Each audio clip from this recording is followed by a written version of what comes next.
It's time for another Blue Glove review. Today we're going to be discussing the Zarges solar power box that I created from scratch. This one is built from a Zarges Eurobox 40700. This is a nice small compact size, perfect for making a power box. This is a Eurobox.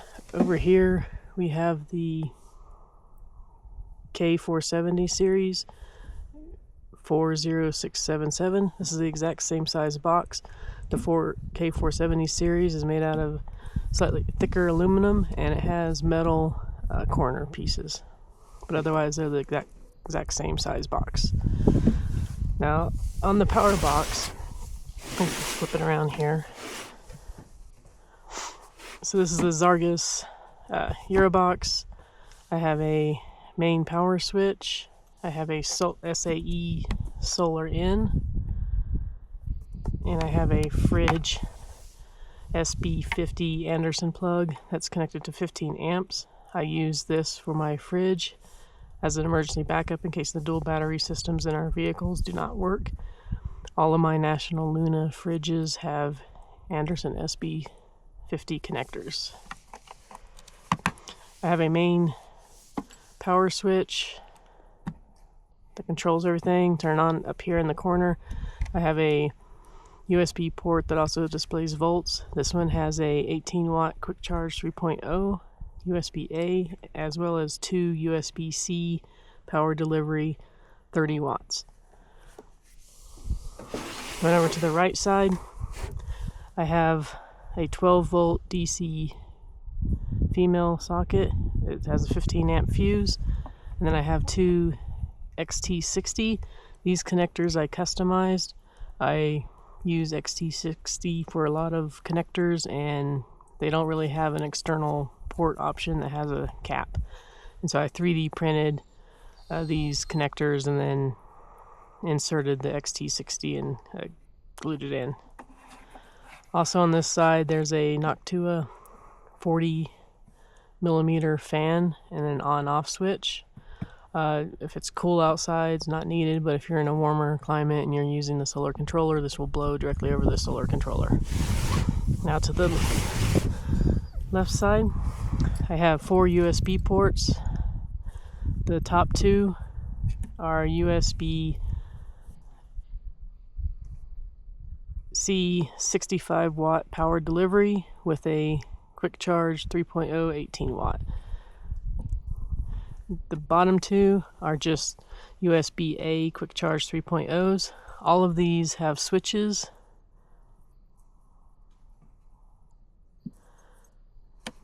So that you can turn off the power to eliminate any kind of like parasitic draw. It doesn't want to do it with my gloves because you have to, there it went. So you don't have to turn them on unless you need to.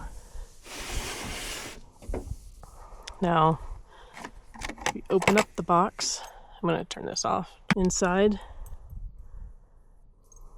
we have, on this aluminum shelf that I made, we have a Victron Energy Smart Solar Charge Controller MPPT 7515. That's connected to the front solar input port and then to the battery. On top of the battery, I have a Victron connector. So if I want to charge this at home using AC, I can use my Victron IP67 AC charger. The battery is an EPOCH 105 amp hour lithium iron phosphate battery. This battery gets excellent reviews, and this is the backside of the Noctua 40mm fan. The ports on the left side, all the USB ports on the right side, and then there's a BlueSea Systems 12 circuit positive and negative fuse box. It has all the fuses for all the accessories. The one advantage of these, I have tons of USB ports. There may be times I use them all, but not likely. But this is a standard 1 1/8 inch hole, so later on you can add whatever port you want. So this basically sums it up. I have this aluminum bracket that I made that holds the battery down, and then there's also 2 L brackets on the side to hold it in place so the battery does not shift at all. And that's pretty much it. The battery itself weighs 22 pounds, but I will provide the specs as part of the video at the end.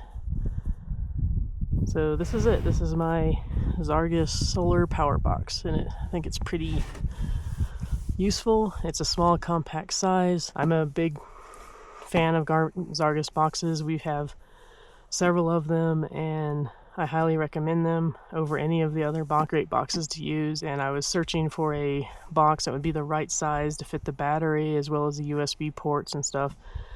And I kept coming back to the Zarges box that I already had. It's much more compact than any equivalent Pelican case or similar plastic hard-sided box.